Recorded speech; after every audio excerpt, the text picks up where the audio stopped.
In the last year or two, I've noticed my closet feels like it's reaching a state of equilibrium. I'm finding it easier to get dressed in the morning. I like the way my clothes are fitting me. I feel like I have a good balance of basics to more interesting, unique pieces that I can throw on for special occasions or events. And I think it's partially to do with my age. I'm 29, so I'm on the cusp of my 30s. And I've just been thinking about clothing and my wardrobe more and more in terms of longevity. The quality of clothing, so how long they will physically last, especially if I take care of them, plus the timelessness of the style. So they're not super trendy, they're not something that I'm interested in as like a flash in the pan, but something that I can see myself wearing year after year after year.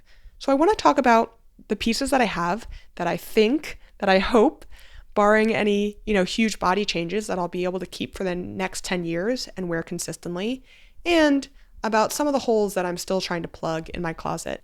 I can try to link anything that is still available for sale. However, again, a lot of my clothes are secondhand, but I can also try to find some comps for you guys if I think there's anything that looks similar enough out there. All right, this is the very first item I want to talk about. These are the Pleated Trousers from Philippa K. When I bought these pants, they were at the very top end of my budget. And I actually bought them with this thought in mind that I wanted to see what it felt like to really invest in a piece of clothing, which is something that I hadn't necessarily done before because I was such a thrifter, because I bought so much of my stuff secondhand for the cheapest price possible. I chose these pants to invest in because they were featured in a YouTube series at the time called Testing Basics by Lizzie Hadfield, which I loved. I still think it's one of the greatest fashion series of all time on YouTube. I like this pair of pants so much that they actually helped me set the criteria to decide which items I wanted to include in this video. First of all, they fit me really well, and right out the box, I didn't have to make any alterations. They're comfortable, and after owning them for a couple of years, they are still in great condition. Not to mention, they're pretty timeless. A straight leg pleated black trouser, even though right now is not the trendiest silhouette, it's more of a tried and true workhorse item. I'm always going to be able to rely on this pair of trousers when I just need to throw on a pair of black pants.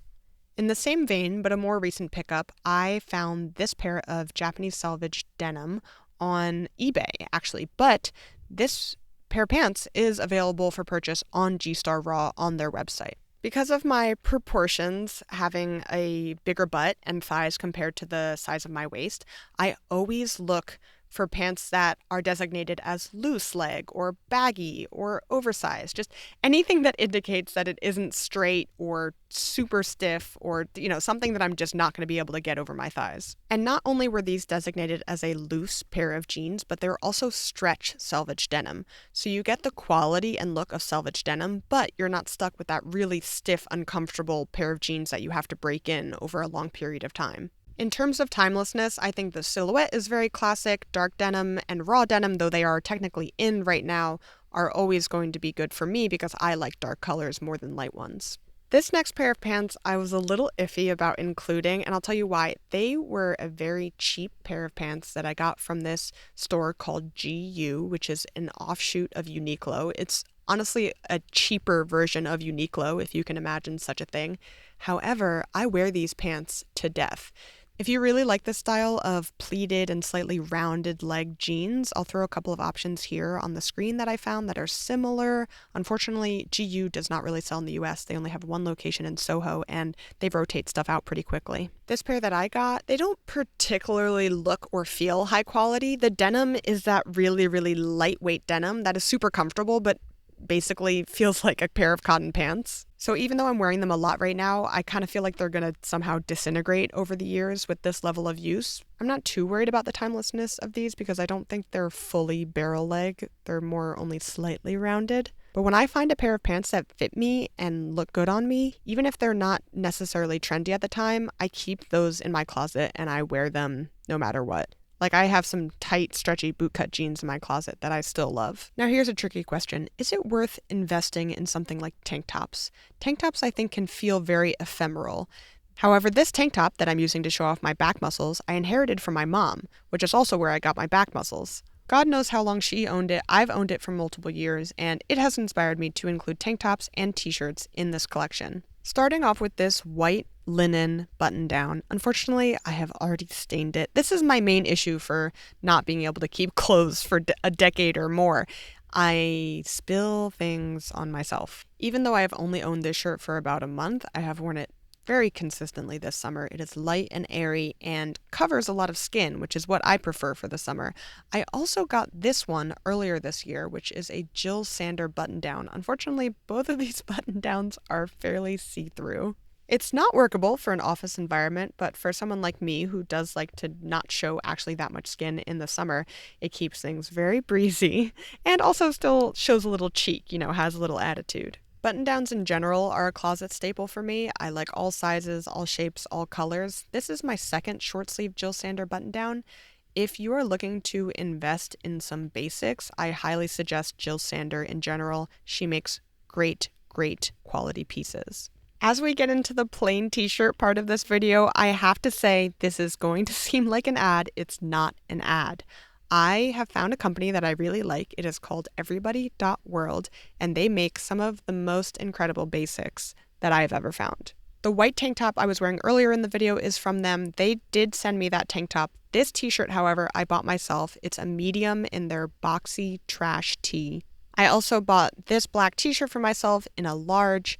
I like them a lot because, again, we talked about how t-shirts and tank tops, they just go through so much wear and tear that you may have to replace them more often. However, this company is extremely focused on sustainability. They also don't have gender categories for their clothing. Everything is just organized based off of type and shape. And even though generally I do like to buy things secondhand, even basics, I feel very comfortable getting stuff from this company. This is another thing they sent me, so I bought a couple of items from them and then they sent me a couple of extra. This is the tailored trash tee, and this is in a size medium. Oh, and if it's helpful to know my measurements, I'm just under 5'7" and I'm about 150 pounds. Usually I go for a size 8 in pants or a waist 29 or 30. I wanted to highlight just a couple of more t-shirts because this is what I mean when my closet feels like it's reached equilibrium. I have every black t-shirt that I could ever want or need. I have that drapey one that I thrifted from Seven of All Mankind. I have these tight baby tees from Gap, two which I got from my mom, again, secondhand, speaking to the longevity of these items,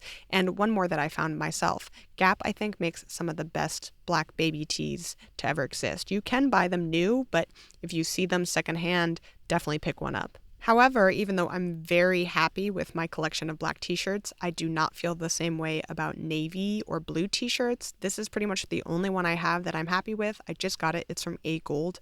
I'm very particular about sleeves. With my bigger, boxier t-shirts, I like them to be long, almost down to my elbow, and for stuff that's shorter, I would prefer the sleeves to be a little bit tighter. Rounding out this section is this short sleeve button-up that I got while I was in Japan. I love shopping while I'm traveling, though I think you can end up with buyer's regret because for some reason it feels like there's just so much pressure because you're never going to be there again. You're never going to have this opportunity again. That was not the case with this shirt. I fell in love with it, and my partner was like, if you don't buy it for you, I will buy it for you. These last two button downs I bought at brick and mortar thrift stores, and I just want to say I highly suggest when you're going to buy basics, trying on things in person, shopping in person, because the most important part of a basic is how it fits you. And things in different sizes are going to fit everybody differently, and you might not go for the size that you normally do. For instance, this shirt is a size 16. I would never go online and select up to size 16 for things that I'm looking for. But I just saw the print and I grabbed it off the rack and I tried it on and I thought this was perfect, and it is now by far my most worn item in the spring and summer. Again, I'll show you guys some similar options that I found online, but for something as ubiquitous as a blue striped button down, I really suggest looking in person. This shirt is actually originally from COS, even though I did find it secondhand. When it comes to companies like COS, I really do like their stuff, but they are fast fashion, and so it is always better to try to find their stuff secondhand, especially because it's cheaper, and the quality of COS isn't that high, so you don't really want to be paying that full price point. As you may have noticed, I have not shown you any long sleeve white button downs. That is because I'm still searching for my perfect one. If you have any suggestions, please let me know. We are now moving into the land of accessories, starting with my silver ring collection.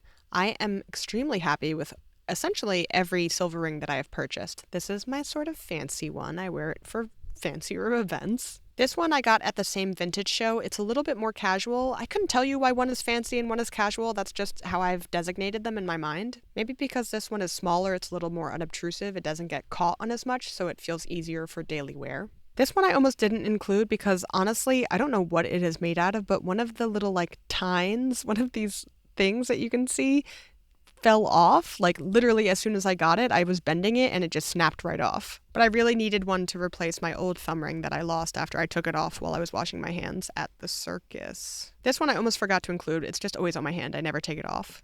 I was thinking about gatekeeping this hat because at this point it feels like a real signature for me. I wear a lot of navy, dark blue, and I love pairing this hat when I wear navy and white. I just think it goes really well. But then I looked it up online and this colorway is not available for sale. So eat your heart out, buy your little bonbon baseball caps. If you want one, you can get one. Just don't get it in this Kelly green. This Kelly green is mine.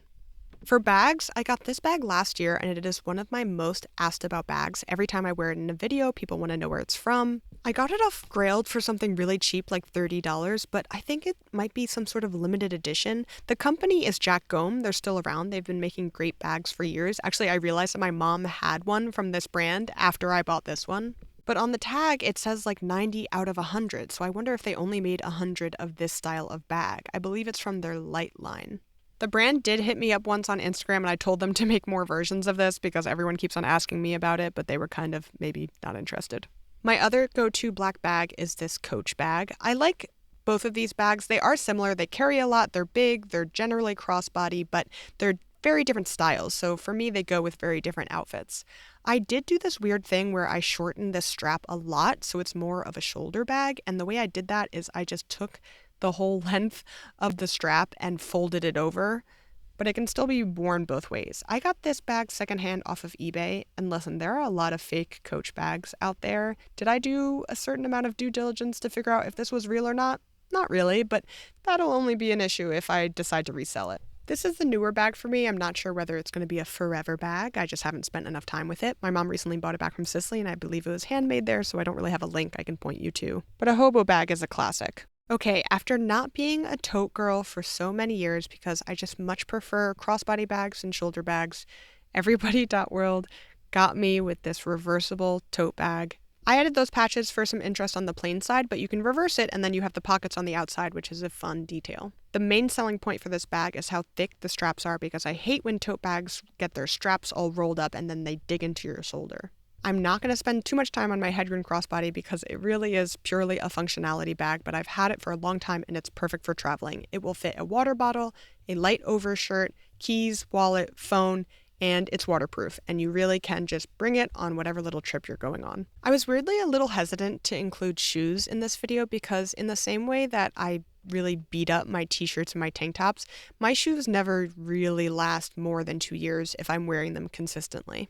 I also think with white sneakers, I am generally going to follow the trends. Like in college, I wore Adidas Superstars, and now I wear German Army trainers or Onitsukas, anything with a flat sole. On the other hand, these Teva sandals, I am like a huge fan of. I think because of the leather straps, they kind of look not so hikey, like a lot of Tevas look like you should be hiking in them. And they're actually comfortable. I really do not like to wear sandals for more than a couple of hours because they're just not as comfortable as sneakers. They're not. I can't walk all day in them. Unfortunately, I don't think they make this model anymore, but it is as close as I've gotten to a sort of fashionable, comfortable sandal. So that is it. I wanted to highlight pieces in this video that I really wear quite frequently. As I said, my workhorse items. But if you guys want to see like the stallions of my collection, things that I really pull out for special occasions, things that I love to death but don't wear that frequently but hopefully want to keep forever, let me know and I'll make that video too.